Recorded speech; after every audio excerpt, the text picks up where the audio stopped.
Hello and welcome to Great Conversations at Washington State University. My name is Barbara Aston and I serve as the Director of Native American Programs at WSU and Tribal Liaison. And this afternoon we have the privilege of having as our guest Representative John McCoy from the 38th Legislative District in the state of Washington. Welcome, Representative McCoy. Thank you for having me. Yeah, thank you. The last few days you've been our guest here at WSU, and many faculty, staff, and students have had an opportunity to visit with you about issues and concerns related to education, and in some cases specifically Native education. I would like to start by just personally thanking you. The work that you have done has been very important work, especially for Native people and tribes in the state, but it has also positively impacted all citizens of the state.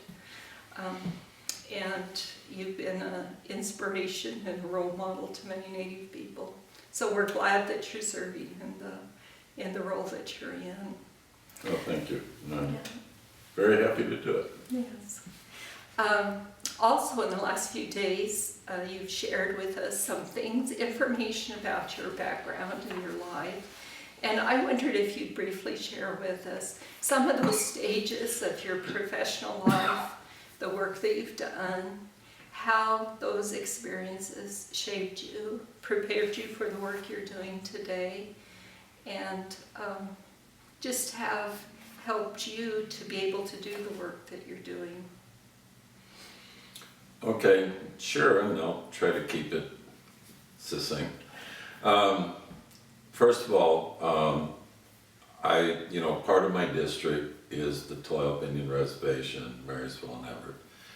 And I am a Tulalip citizen. I was born on the reservation, but my dad joined the Navy just before I was born, so I was raised on the West Coast. My wife, she was born and raised on the Tulalip Reservation, so we're both citizens. And so when I graduated from high school, I came back to Tulalip thinking that I would be a commercial fisherman. And that quickly proved that it was an occupation that I did not want to be in because I was cold and wet all the time.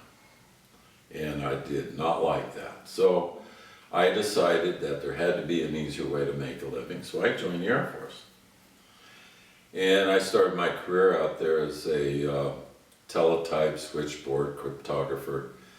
But in 1965, the Air Force decided that I should get into computers. So I did computer operations from 65 to 70. But in that 5 years, I was on the team that tested the capabilities of our first communication satellite, Telstar. And then I was on the team that implemented, back then, what was called ARPANET. And today, everyone knows ARPANET as the internet. So, there was some exciting things that happened during my career. Then I got into programming in 1970 and really enjoyed that work. My area of expertise was front-end processors.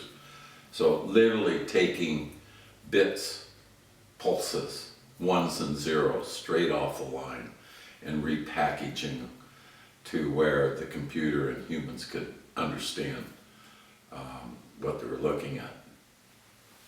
So I did that for a number of years and designed systems, maintained systems, decommissioned systems. So I did all that in the technology world. Then I retired in '81, and Sperry Univac, who I was working for, put me on the White House team that automated the White House during Ronald Reagan's first term. So from 82 to 86, that was the work that we did. Then in 86, Sperry Univac and Burroughs merged to become Unisys. And I was still headquartered in Northern Virginia in McLean. And I was given the task to train programmers in each computer system, because Sperry Univac had a byte machine, which is primarily 8 bits of information, and the Burroughs equipment was on a word machine, or 36 bits. And although our terminologies, although we all worked in the computer field, our terminologies were different. Same words, but they meant different things. So I had to train programmers from each to understand one another, including maintenance personnel. So I did that for a little over a year during the merger, and things worked out well. And then my chairman, Stan Jones, back in 1990, began to recruit me to go home. I resisted for 3 years because there was no economy. Well, he kept arguing, well, that's the point. I want you to make an economy. So there were other situations that happened, and so I said, okay, we'll go home. So went home in '94 and began the helping the tribe become as successful it is today with their economic development endeavor, with Quail Cedar Village and all that represents. And so when I first came home, the tribe employed 225 people. Now it's just over 36,000 or 3,600 employees in Quail Cedar Village of 500 acres. Quail Cedar Village is 2,000 acres. And because of some of the way the laws are written, the state is able to employ taxes, and so the tribe sends $42 million a year to the state of Washington and doesn't get a dime back. So there needs to be adjustment to the taxation system so that that there's balance and equality. So up until 3 years ago, I did all the economic development, but I became a legislator in 2003, and 3 years, excuse me, 3 years ago I was having a little bit of difficulty balancing time between the tribe and the legislature. And so consequently I felt that the tribe knew the direction they were going, and there were plenty of people to help move the tribe in that direction, so then I could spend my time being a legislator. And so that's what I did. So I retired from tribal employment 3 years ago, and doing more and more work in the legislative arena, and especially K-12 education. Because as an employer, I could see the need to have the educational system produce students that I could use to work. And is what I needed were students or graduates that could problem solve, develop a solution, and implement that solution. That's what I needed. And so I've been striving to work on that for all the citizens of Washington. It started out as working with communities of color, but as we worked along, we discovered it was by really zip code. You know, what was the economic status of that zip code?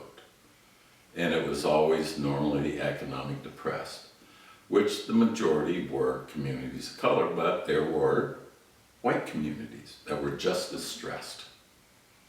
So by doing the work on the community of color, we find a solution, we could employ that solution across the board and make it work for everybody.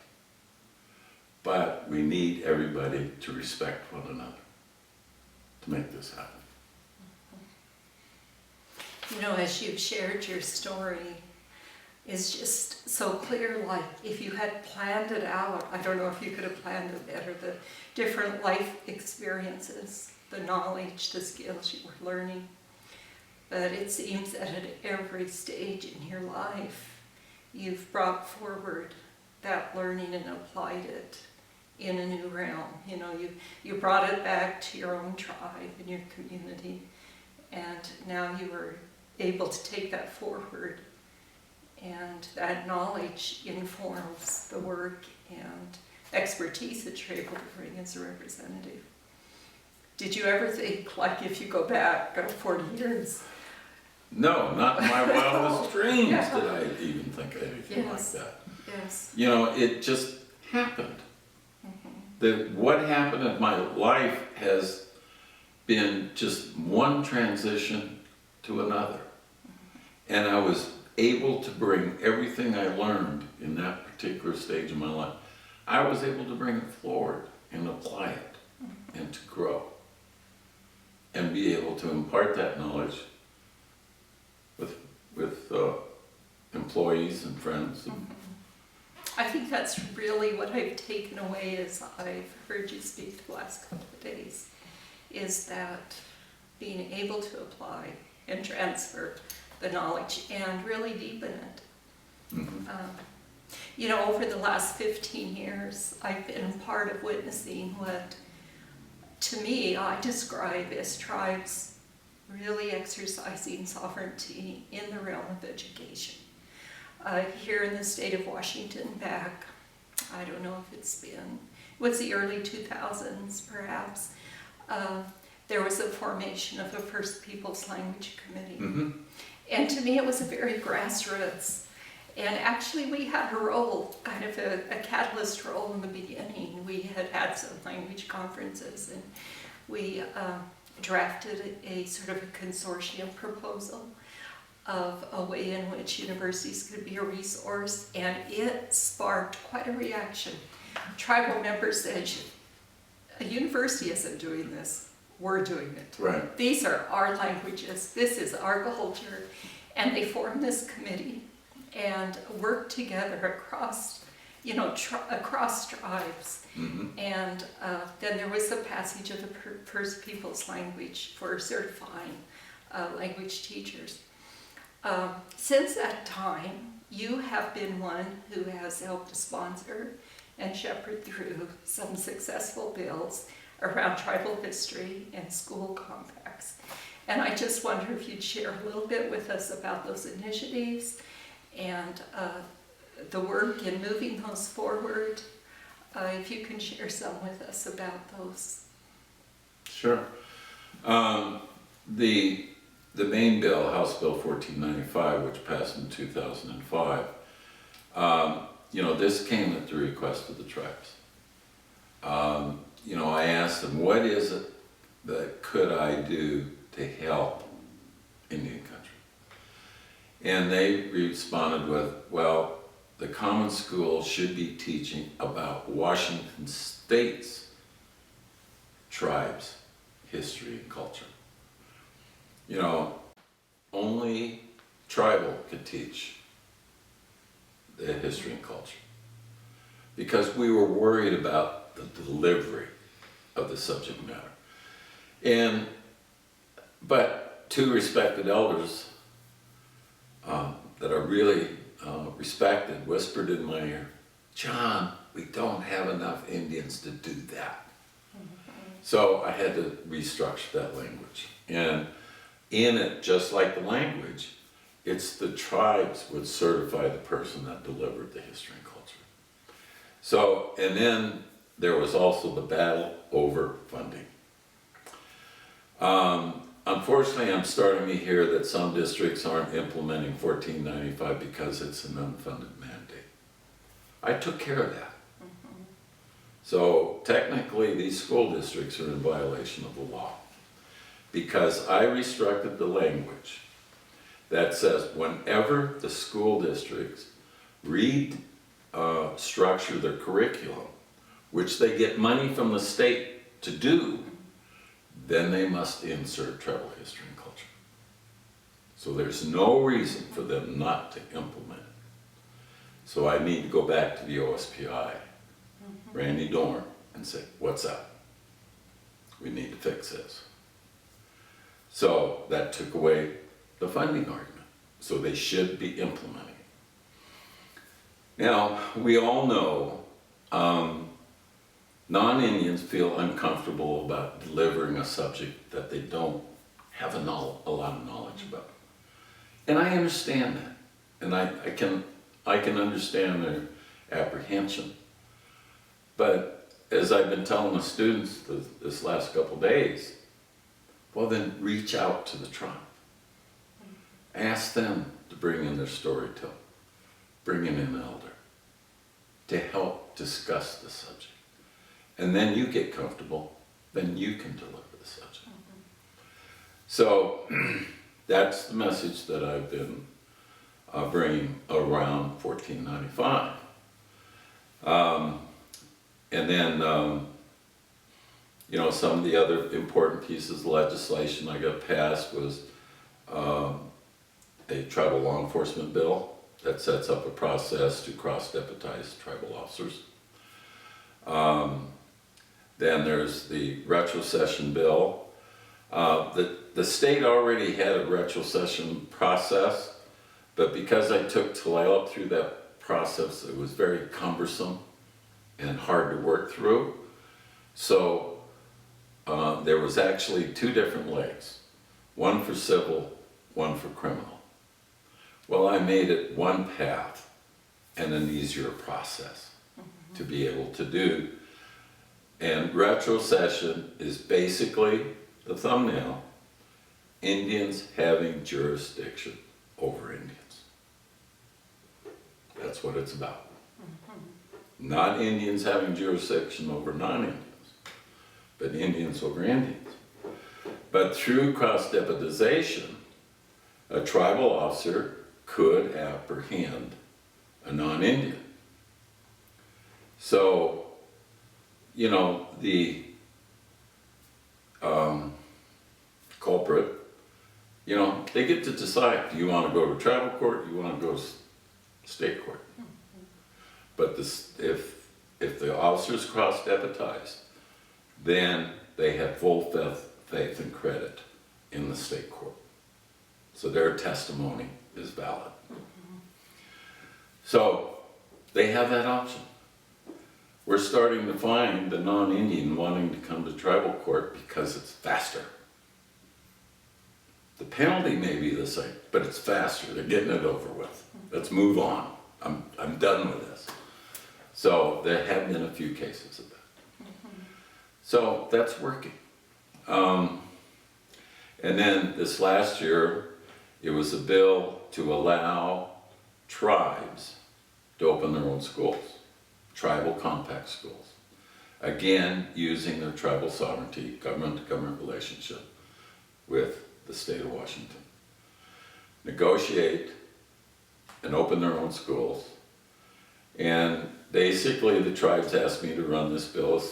Basically, state, you've had 250 years of trying to educate our children and you're failing miserably.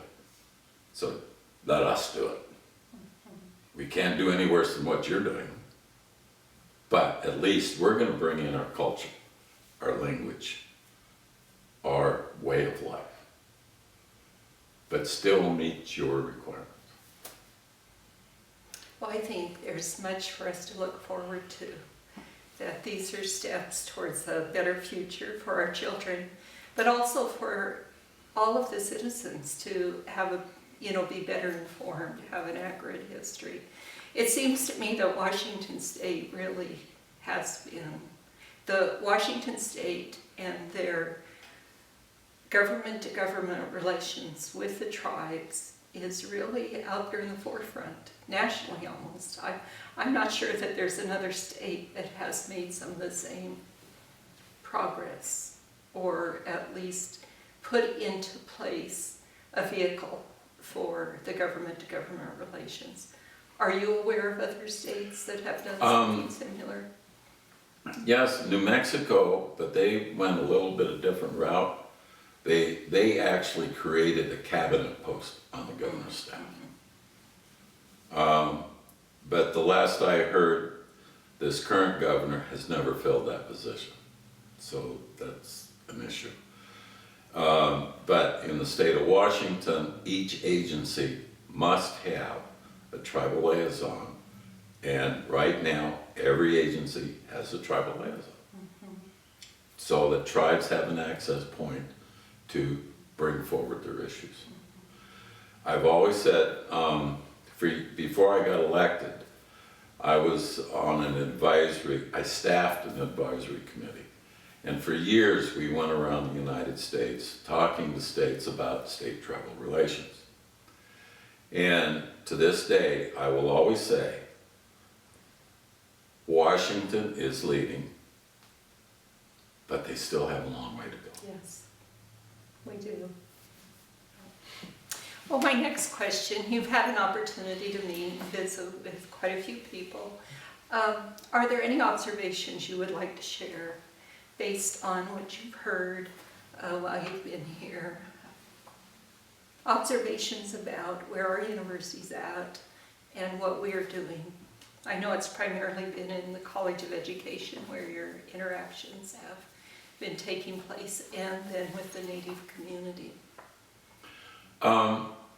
I will say most of my interaction with it is with the College of Education, but I've had interaction with the Edward R. Murrow School of Journalism, primarily around broadband. So we've had conversation there, but primarily in the College of Education. You're moving, okay? And you're moving with purpose. You're not just charging down the hallway, you know. You're moving with purpose so that you do it right. So I'm waiting for the end product. Yes. So, you know, I was brought over here on a speaker series, and what I've heard and what I've heard from the previous speakers in this series, I hope this series keeps going. Because there's been great interaction between the students and those of us that are out in the field trying to, me as a legislator, coming up with common sense laws for educating our children. But then we have former school board members and other folks of color, teachers, principals, you know, the folks that are trying to implement this. And so we're talking about those issues that are making it difficult to make progress. And so if we can start chipping away at some of those barriers, we'll have a great education system. It's going to take time. Because it took a long time to build the mess that we're in. It's going to take us time to undo it. But there's hope. Well, thank you for sharing those. And my last question, but not my least question, is I would like for you to share once again with us your advice. Your advice to students as well as to all of us who are really working towards and wanting to make positive change. Okay, I have 4 points. First one is to listen. Not to the word, but how it's said. Because every community in the state of Washington has a different nuance on the delivery. Maybe the same word, but it's a different nuance. So listen. Then learn from what you just heard. Then be capable of adjusting or changing. And then most of all, be respectful. Respect all. Thank you. Thank you very much. You're welcome.